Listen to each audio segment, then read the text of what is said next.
Today we have a guest from the Rainforest Action Network from RAN.org. We have Laurel on with us. The first thing, and where we really like to start, we want to give people a good understanding so that they can understand what it's all about and what the organization is doing, but also where it comes from. So can you tell us sort of the heart and the mission of Rainforest Action Network? What is it all about? Sure. Well, of course, at this point in history, everything we do is operating in the context of the climate crisis that's rapidly, already underway.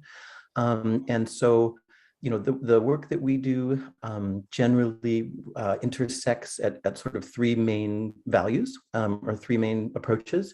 The first one is keeping forests standing and understanding that any viable solution to the overall climate crisis is going to have to involve stopping the global deforestation crisis.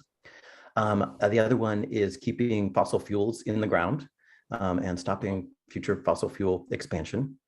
And then tying those together and underpinning it all is supporting Indigenous rights and recognizing that the most efficient and the most effective way to protect biodiversity and to defend against corporate exploitation is to, protect the rights of, and especially the territorial land rights of Indigenous people who have been stewarding their lands for generations. I think that's all amazing. I was scouring your website earlier and I was just like, this is such a great way to approach the deforestation issue, especially tying to the Indigenous efforts as well.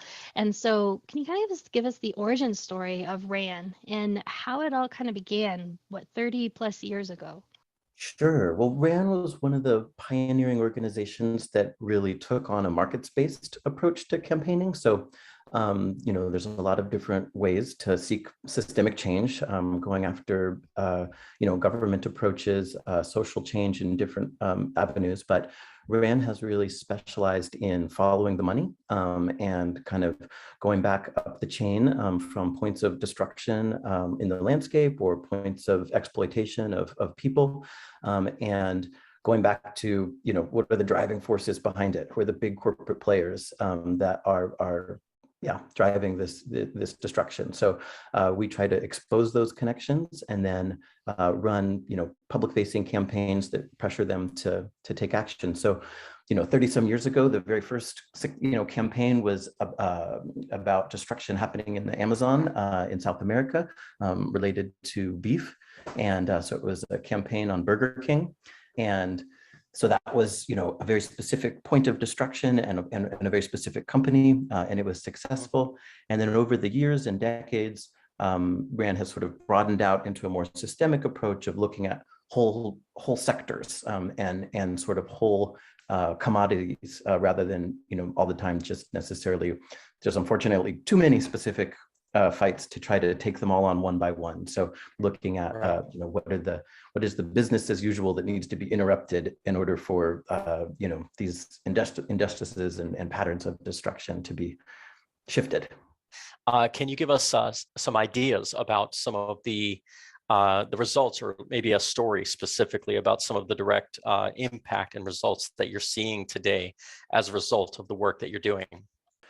Sure. And so, as I mentioned, RAN has two distinct programs, our forest program and our climate and energy program. And our forest program for the past number of years has focused pretty specifically on Indonesia and Southeast Asia, because that's where roughly 85% of the world's palm oil is being produced.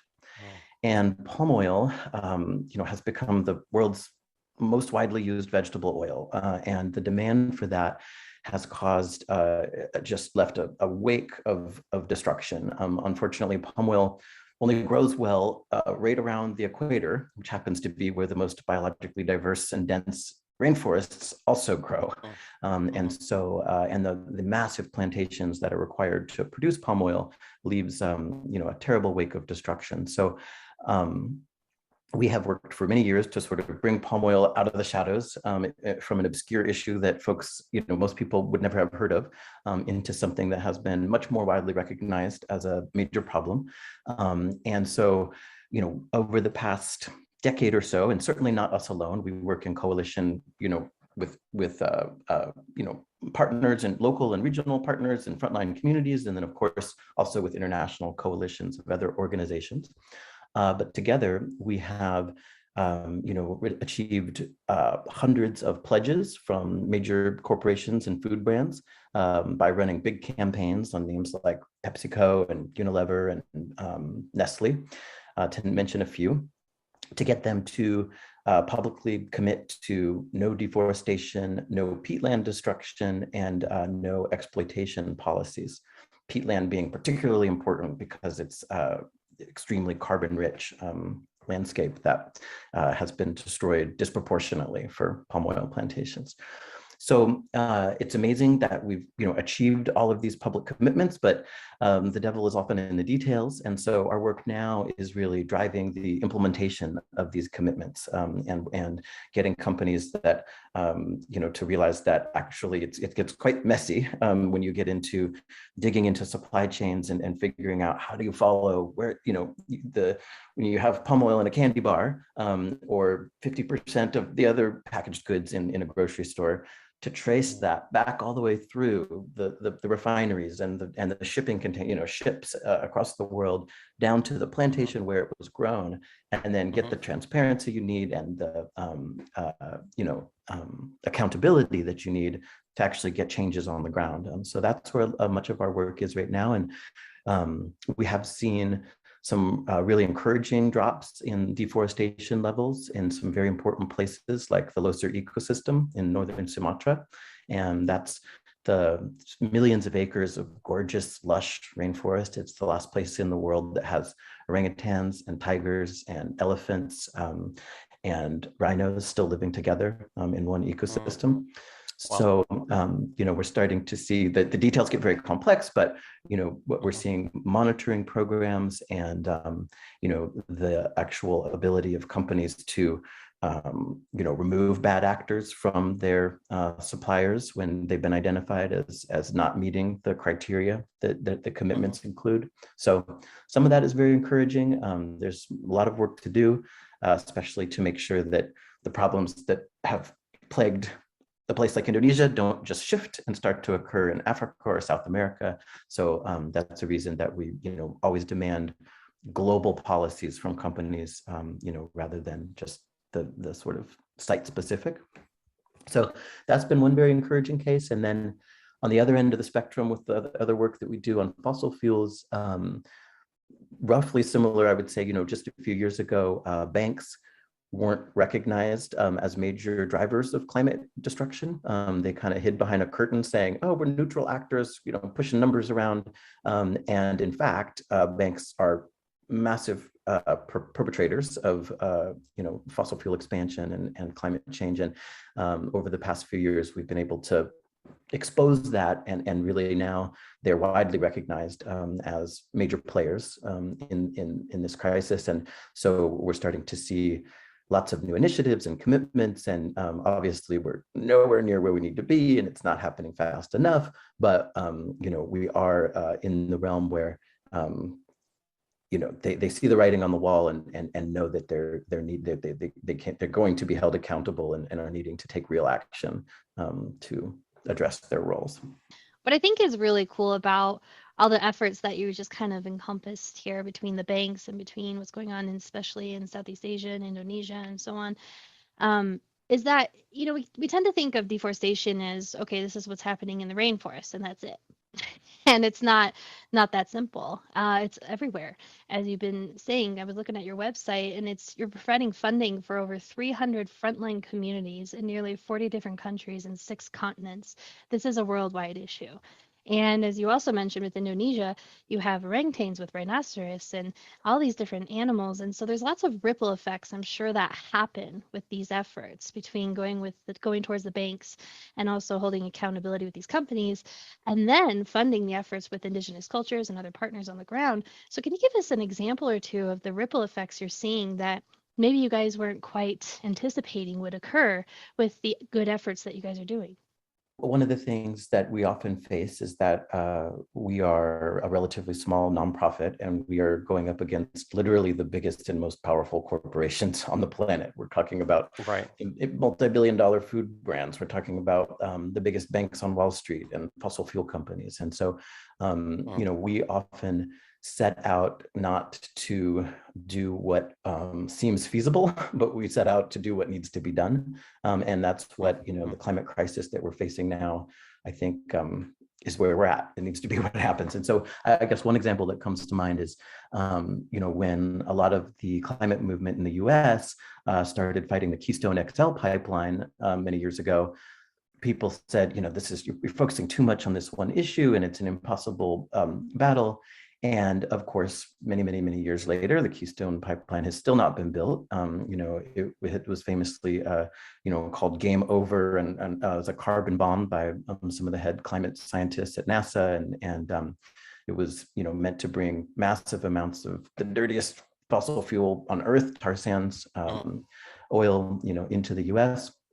And but something that happened, as a result of that fight against Keystone XL was dubbed the Keystone Effect, and it became all of a sudden, much, much harder to build any pipelines. Pipelines that used to be rubber stamped by the government and just, open channels of funding from the banks started to take many years more to get your permits, started to be cost much more to get the insurance. And we started to see, this huge slowdown. And I think now what we're seeing across the whole climate movement is this coalescing around an understanding that the actual message is no new fossil fuel expansion, period. That's where we're at. It's not just not just the Arctic. It's not just deep water. It's not just coal. It's not just tar sands. We're already past our carbon budget. We're done. No new, and in some ways, the simplicity and the moral clarity of that messaging is refreshing, even if it is daunting. But so I think, that ripple effect of the slowdown of the machinery of fossil fuel expansion that I think grew out of the real focus and doubling down and cooperation through the movement on a couple of key fights has been very encouraging. With GoodViral, we said, boy, we're thinking, wow, there's so many, so much talk you hear about the Amazon being the lungs of the planet, and all of these things. So we really wanted to look at organizations out there that could really sort of directly speak to something that for many of us is so removed, and that's why we sought out your company, and that's why we're so happy to have you on.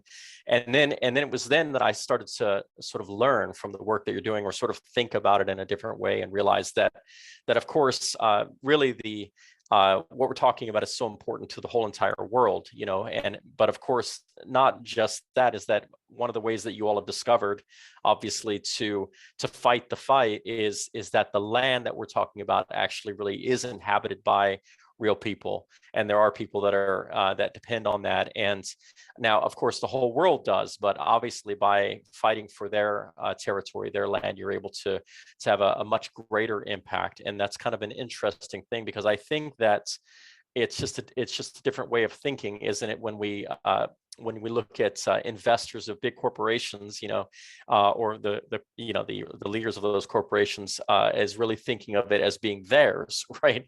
That to fill their bank accounts, and and I always think about that it seems like we talk about this recently, is that when these wealthy people become grandparents, I'm sure that there's guilt that they must feel when their children are faced with some of the results of what their decisions were, And so can you speak just a little more to that? Because I'm really curious about the indigenous peoples, about their land, how it affects people's lives of real people, basically, who are living in a real place on the planet that is very, very far from Barcelona or New York or Colorado, like where we are.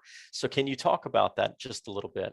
I think certainly at Rainforest Action Network, we have recognized from the very beginning that the not just the most ethical, but also the most effective and the most long-lasting way to certainly to preserve forest ecosystems, but really it applies much more broadly, is to defend the rights of the people who have lived there for generations. And that has now started to be, much more formally recognized by many of the world's major bodies, the UN's IPCC reports that have come out in recent years have recognized the central importance of Indigenous land rights to preserving, I think it's something on the order of 80% of the world's biodiversity can be found on lands stewarded by Indigenous people, even though the percentage of land is, I don't remember, but I think less than 10%.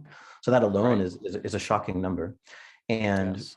We've seen in places like Indonesia, places like certainly, Ecuador and across the Amazon, where, even when a government declares a national park, very often they don't have the political will or the logistical capacity to actually protect that landscape from wildcat miners or loggers or even sometimes corporate incursion. And so, but if you have an empowered and intact Indigenous community who knows the landscape and is defending it, it is far, far, far more likely that land is going to remain protected. And having partnerships with communities and being able to share resources through the movement, so that there's certainly financial resources, but media exposure, legal resources to be able to,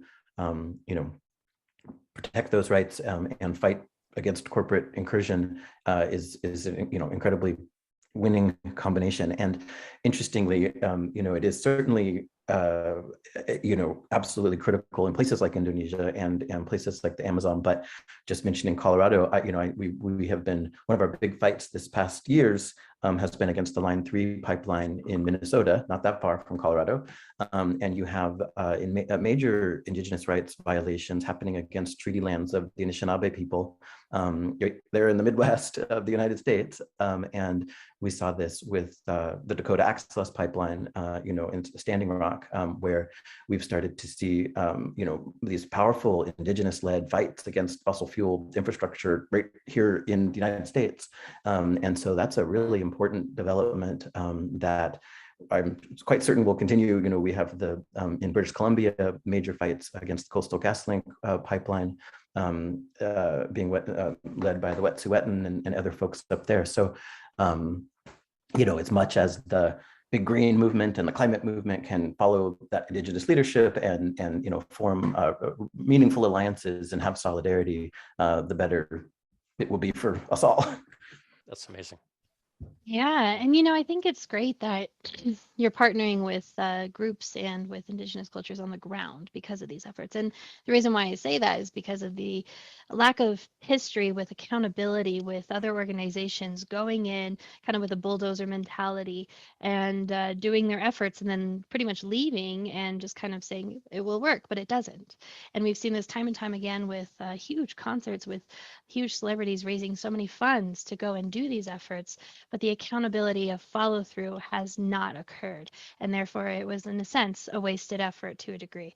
And so I think it's great that you're partnering and you have, in a sense, the foundational groups on the ground, literally fulfilling this and helping it move forward and hold the accountability. Because, as we saw, you're helping 300 different organizations around the world, and something might slip on your end, but you have that tie to hold the accountability. And I think that's absolutely great. So I just wanted to give a big clap and kudos to that. I think that's brilliant of you guys. Thank you. Yeah, and if I could, I know that you.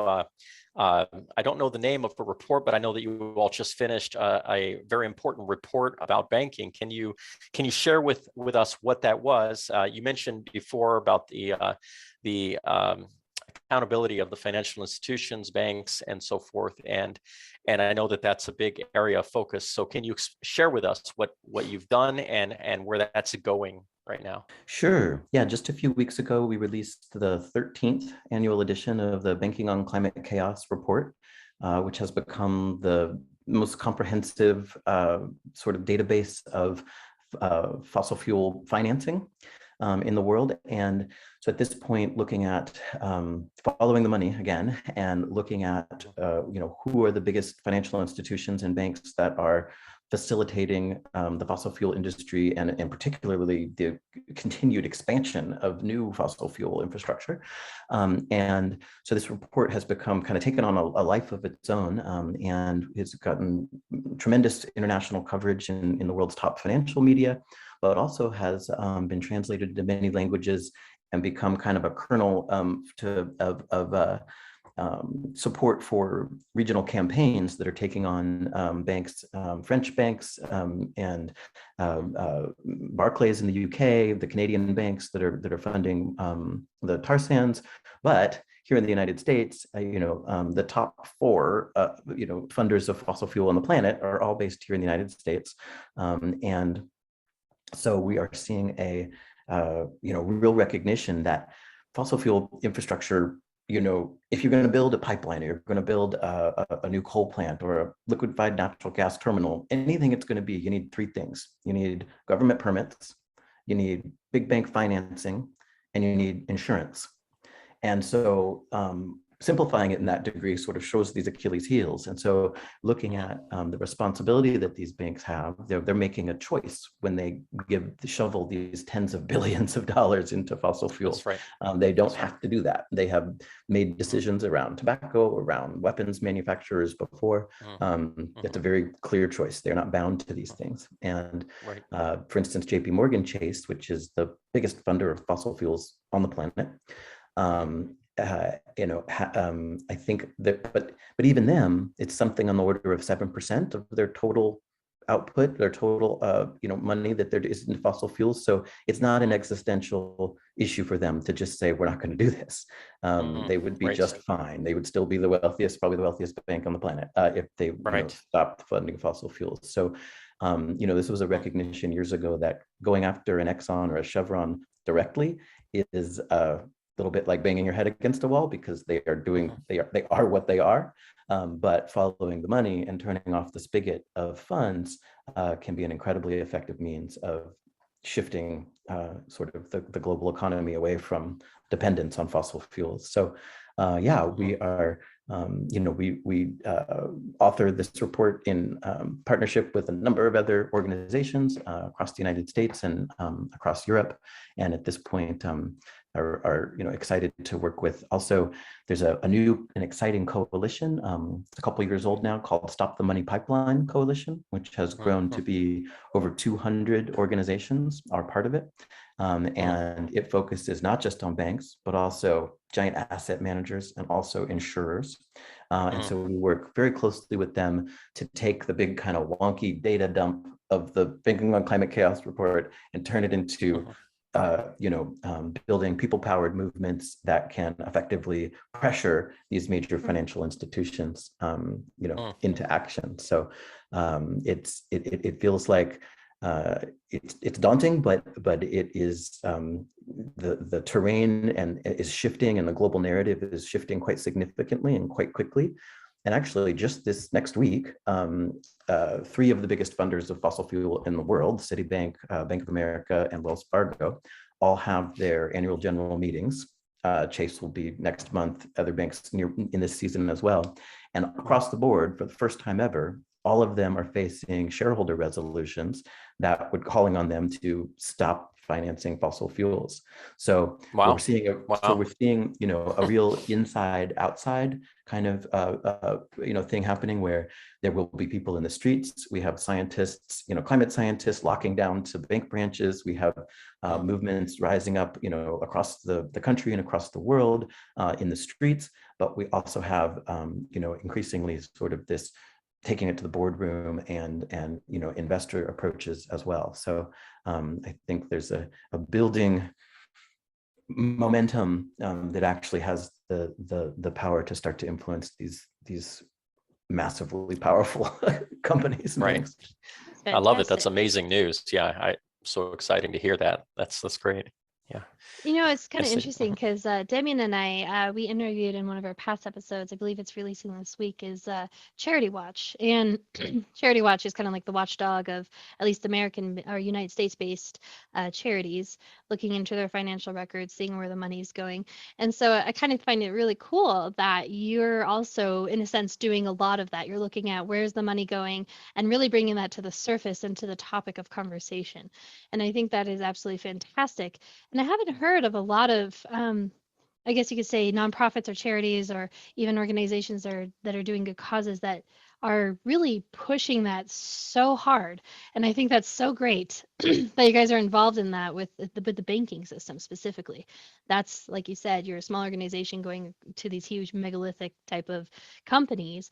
And to bring this to the boardrooms is fantastic. And it sounds like what communication you and your efforts across the world has finally reached the ears of those who are not willing usually to listen. And so I just kind of want to give another kudos to that the efforts are definitely that I'm hearing. We're long, we're hard, and hopefully they will now this year, it sounds like, be very fruitful. And so just another big applause to you guys for all of that. That's amazing. Well, thank you. And yeah, and it's interesting because we're at the point now where we've gone from, being ignored to being sort of acknowledged and placated. So, we had, so we, it's definitely a sign of progress, but we also are experiencing some very sophisticated greenwash at this point where banks are falling all over themselves to make net zero commitments by 2050, or to talk about they're going to focus on carbon intensity, or all these kind of corporate doublespeak jargony words that anything to sound like they're doing something without actually having to do something that they don't want to do or might be hard. And so it's a little bit of an arms race of rhetoric and research to be able to call them out and let people know this isn't as it seems. But one thing we found with the banks, at least in the US, is they really tend to operate in lockstep. So they none of them want to go put their neck out as and be a real leader, but none of them want to be left behind either. And so the result of that is it can be very hard to achieve change. You push and push and push and push, and you're not getting anything. But then one of them breaks, and then the whole pack quickly follows. And we've seen that play out with coal policies, with Arctic policies, and hopeful that can play out in some much more significant ways with fossil fuels overall. But yeah, they tend to move as a pack. That's really interesting. You say that, and I imagine, this fantasy of old men sitting around with cigars, all, five guys making that decision all at once, So, but that's very interesting. As you mentioned, the greenwashing. I mean, it's at least it's an indicator of a step in the right direction, of a change, And I mean, I feel like it's interesting because in this interview, maybe more than any other that we've done, I feel like this is just that you all are really at the heart of maybe one of the most important things that we as a human race need to be focusing on to save this earth, just this planet. And so I love the work that you all are doing. I love the way that you're going about it, and I hope that it's well, I know that it's inspiring our listeners as it is me, with the progress that you're doing. Our mission, our objective is that every person, regardless of whether they are involved directly in a nonprofit organization, or if they're working for a very, very money-hungry corporation, no matter who that person is, all people can make changes in their decisions and in their lives that can affect the results of what will be, future generations, or even our own planet as we become older, right? So besides, I want to ask you all, so besides the obvious of donating money, which is what probably some of our listeners are already planning to do anyway, which they can, I believe, reach, go directly to RAN.org, RAN.org, which is the Rainforest Action Network. But besides doing that, what are some of the maybe one or two things that people can do in their everyday lives that can bring in a great impact to your mission? Sure, thank you. Yeah, well, I would say just quickly to follow, add to, at rand.org, the first thing is to join us. And by putting an email there, even if you're not able to donate, being on our action alert list, we have amazing campaigners who are looking to identify leverage points where public pressure can create change, and then, put out an alert and say, right now, this phone call to this bank, or this petition signing to this food company, or this, this action we've identified as a strategic moment for change making. So by getting on that list and participating, that's certainly an easy way and something that we can offer.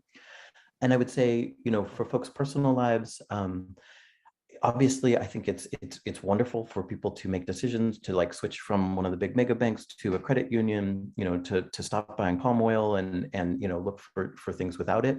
But I think the critically important follow through on that is to engage with the company involved and tell them that you've done it, or tell them that you're doing it, because very often it's that a lot of these big companies, they invest millions and millions and millions of dollars in their brand. Their brand is one of their most important things to them. And so creating the risk, the reputational risk, or even the illusion of reputational risk for these brands can really get their attention. So if they are getting a steady growing trickle of posts on social media, emails, phone calls, letters to the editor, all these different channels of communication that are saying, I see what you're doing. I see that you're funding fossil fuels Chase Bank. I see that you're using, conflict palm oil, Nestle.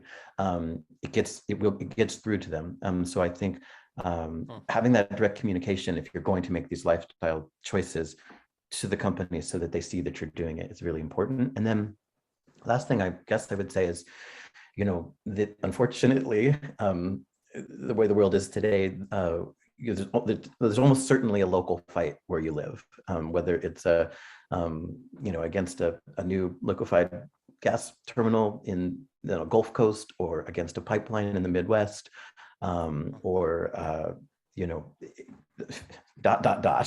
and so figuring out, who are the local nonprofit organizations, who is the, Indigenous group that's fighting for their rights, and figuring out how you may be able to contribute. And there's so many ways. Sometimes it's money, sometimes it's bodies on the front line, but there's a whole lot more, just as important and less public facing, support roles that a lot of these movements need to be sustained. And so kind of figuring out what that local cause is and what do they need is really important. Excellent. Thank you so much, Laurel. This has been a fantastic episode, just saying. We learned a lot. I know I did, and I'm sure our listeners did too. Really learning what is going on, not only behind the scenes of deforestation, but what's happening on the ground efforts as well. And for all of those who are listening, please go and follow Rainforest Network on Instagram and Facebook. Check out their efforts on there. They're always posting things, and especially their website, ran.org. You can see all of their efforts and all kind of like this newsletter, and especially the action newsletter that you're talking about. Please join that for sure. So thank you so much, Laura, for being on the GoodViral podcast. We are excited to continue this relationship with you and to see and support all of the efforts that you and the RAND Network are putting out there, especially in this next year. We're really excited. Thanks for having me. Thank you for listening to the GoodViral podcast and being part of the conversation. If you are inspired by this episode, go to our website at goodviral.org, where you can find resources and listings from the episode to continue good efforts. Like, comment, and share this episode to any or all of your social media channels. It's really easy to take a small action, and maybe you'll inspire a big result. When good goes viral, the world gets better.